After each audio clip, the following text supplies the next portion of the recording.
आज Doubtnut app download करें। Doubtnut पर अपने सभी गणित, रसायन विज्ञान, भौतिक विज्ञान और जीव विज्ञान के डाउट्स का करो सफाया। बस प्रश्न की फोटो खींचो, एक ही प्रश्न को क्रॉप करो और तुरंत वीडियो सोल्यूशन पाओ। अभी डाउनलोड करें।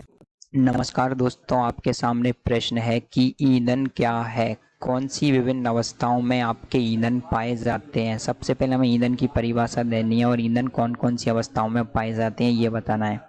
तो दोस्तों, कोई भी पदार्थ जो गर्म करने पर आपको ऊष्मा ऊर्जा के प्रदान रूपों में देता है, मतलब कोई भी पदार्थ जो आपको गर्म करने पर ऊष्मा ऊर्जा देता है वो कहलाता है आपके ईंधन।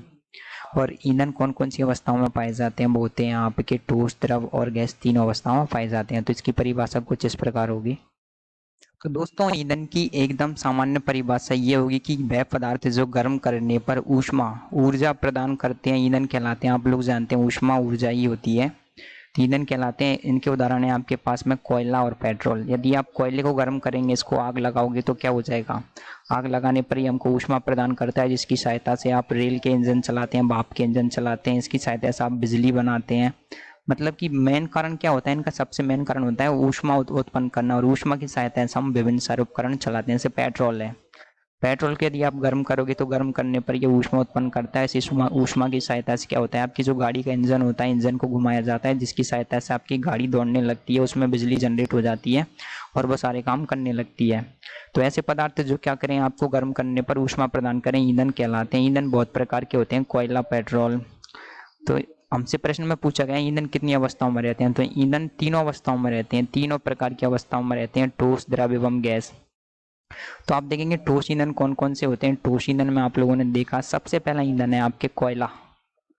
ठोस में क्या है आपके कोयला और लकड़ी। लकड़ी जिसको आप जलाते हैं गाँव में, खाना बनाने के लिए काम में लिया जाता है, ये भी एक ईंधन है जो आपको गर्म करने पर, मतलब कि या जलाने पर, गर्म करने का मतलब होता है ऑक्सीजन के साथ जलाना।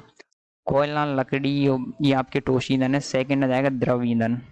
अब आप लोग जानते हैं द्रव ईंधन में क्या क्या जाएगा। द्रव में आ जाएगा आपके डीजल, पेट्रोल, केरोसिन। तो ये आ जाएंगे आपके डीजल, पेट्रोल, केरोसिन। इसके अलावा भी बहुत सारे ईंधन द्रव होते हैं, लेकिन अब मुख्यतः जो हमारे सामान्य जीवन में काम आ रहे हैं उन्हीं ईंधनों को हम अभी लिख रहे हैं। ईंधनों की संख्या अनंत है, आप चाहें तो बहुत सारे ईंधन हो सकते हैं।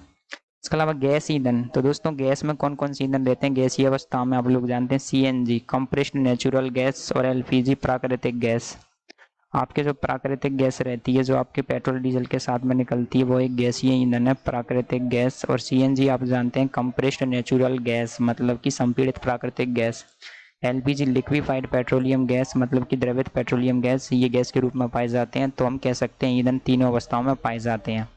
तो इस प्रश्न में हमने सबसे पहले जाना कि ईंधन क्या होते हैं, उसकी परिभाषा क्या होती है, उसके बाद में ईंधन कितने प्रकार के होते हैं, कौन कौन सी अवस्थाओं में पाए जाते हैं, तीनों अवस्थाओं में पाए जाते हैं। तो उम्मीद है आपको ये उत्तर समझ में आया होगा। Thank you. कक्षा 6 से 12वीं से लेकर नीट, आईआईटी, जेईई वो एडवांस के लेवल तक 1 करोड़ से ज्यादा छात्रों का भरोसा। आज ही डाउनलोड करें डाउटनेट ऐप या व्हाट्सएप करें अपने सारे डाउट्स 8400 400 400 पर।